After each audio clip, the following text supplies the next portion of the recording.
ನನ್ನ ಹೆಸರು ಡಾಕ್ಟರ್ ಬಸವಣ್ಣಪ್ಪ ಎಮ್ಮೆ ಅಂತೇಳಿ ಕೃಷಿ ವಿಶ್ವವಿದ್ಯಾಲಯ ರಾಯಚೂರಿನಲ್ಲಿ ಪ್ರಾಧ್ಯಾಪಕರಾಗಿ ಕೆಲಸವನ್ನು ನಿರ್ವಹಿಸ್ತಿದ್ದೀನಿ. ಇವತ್ತಿನ ದಿವಸ ಶಿರವಾರ ತಾಲೂಕಿನ ಪ್ರಗತಿಪರ ರೈತರಾಗಿರ್ತಕ್ಕಂಥ ಉದಯ್ ಕುಮಾರ್ ಅವರ ಹೊಲದಲ್ಲಿದ್ದೀವಿ. ಅವರು ಅಗ್ರೋ ಎಕೋ ಟೂರಿಸಮ್ ಅಂತಕ್ಕಂಥ ಒಂದು ಹೊಸ ನವೀನ ಪದ್ಧತಿಯನ್ನು ಅಳವಡಿಸ್ಕೊಂಡಿದ್ದಾರೆ. ಅದರಲ್ಲಿ ಮಾವಿರ್ಬೋದು, ತೆಂಗಿರ್ಬೋದು, ನೇರಳೆ ಇರ್ಬೋದು ಮತ್ತು ಅಂಜೂರ, ನುಗ್ಗೆ ಹೀಗೆ ಅನೇಕ ವಿಧಗಳನ್ನು ಮಾಡಿಕೊಂಡು ಇದನ್ನು ಮಾಡಿದ್ದಾರೆ. ಅವರ ಅನುಭವವನ್ನು ನಾವು ಹಂಚ್ಕೊಳ್ಳೋಣ. ನಮಸ್ಕಾರ ಎಲ್ಲ ರೈತ ಬಾಂಧವರೇ. ನಮಸ್ಕಾರ. ನನ್ನ ಹೆಸರು ಉದಯ್ ಕುಮಾರ್ ಅಂತ, ಶಿರವಾರ ಗ್ರಾಮ. ಇಲ್ಲಿ ನೀವು ನೋಡ್ತಿರ್ತಕ್ಕಂಥ ಸುಮಾರು 8 ಎಕರೆಯಲ್ಲಿ ತೋಟ 6 ವರ್ಷದಿಂದ ಎಸ್ಟಾಬ್ಲಿಷ್ ಆಗಿದೆ. ಇಲ್ಲಿ 3 ಎಕರೆ ಮಾವಿದೆ, 3.5 ಎಕರೆ ಮಾವಿದೆ, 3 ಎಕರೆ ನೇರಳೆ ಇದೆ. ಇದರಲ್ಲಿ ಇನ್ ಬಿಟ್ವೀನ್ ಮೊದಲು ನಾವು ಗಾವ ತೆಗೆದ್ವಿ, ಅಂದರೆ ಪೇರ್ಲ ತೆಗೆದ್ವಿ. ಆಮೇಲೆ ಫಿಗ್ ಅಂದರೆ ಅಂಜೂರು ತೆಗೆದ್ವಿ. ಇನ್ ಬಿಟ್ವೀನ್ ಕ್ರಾಪ್ ತೆಗೆದು ಈ ಸಸಿಗಳು ದೊಡ್ಡದಾದ ನಂತರ ಅವನ್ನೆಲ್ಲ ತೆಗೆದು 2 ಮೇನ್ ಕ್ರಾಪ್ ಅಂತ ಬಿಟ್ಟಿದ್ದೀವಿ.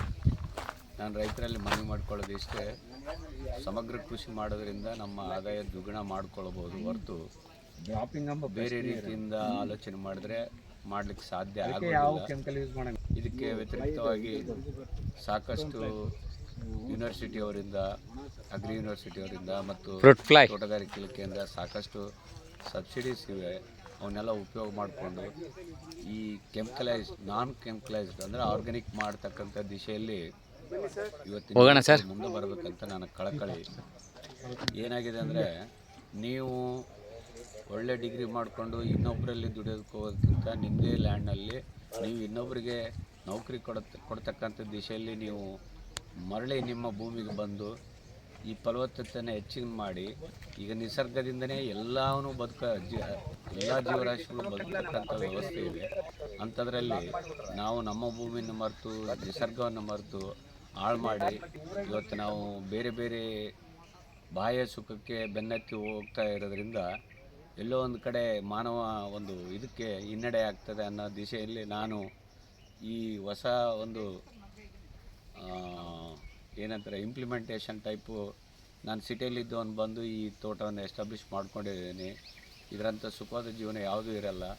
ಈಗ ಆಲ್ರೆಡಿ ನಾನು ಪ್ರತಿ ವರ್ಷ ಈ 8 ಎಕರೆಯಲ್ಲಿ ಸುಮಾರು 6 ರಿಂದ 7 ಲಕ್ಷ ರೂಪಾಯಿ ನನ್ನ ಆದಾಯ ಇದೆ.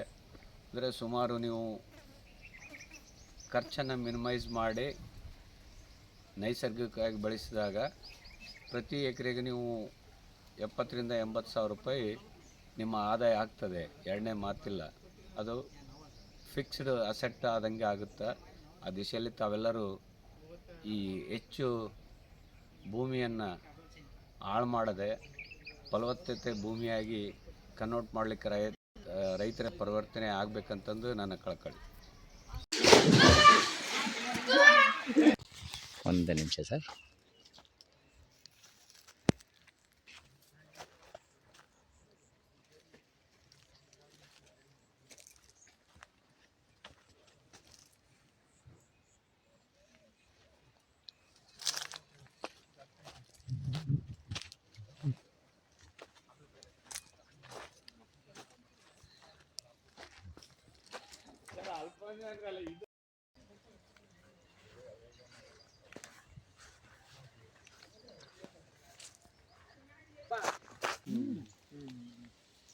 ಅದಕ್ಕೆ ಯಾವ ಫ್ಲೈ ಬರ್ತದೆ?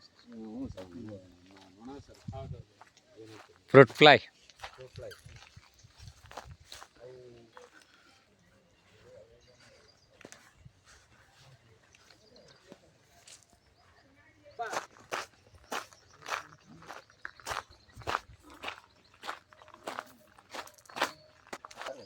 ಈ 50 ಗಿಡನೇ ಹೋದ ವರ್ಷ ನಮ್ಗೊಂದು 2,80,000 ಡ್ರಾಪಿಂಗ್ ಎಂಬ ಪ್ರಶ್ನೆ ಇರಲ್ಲ.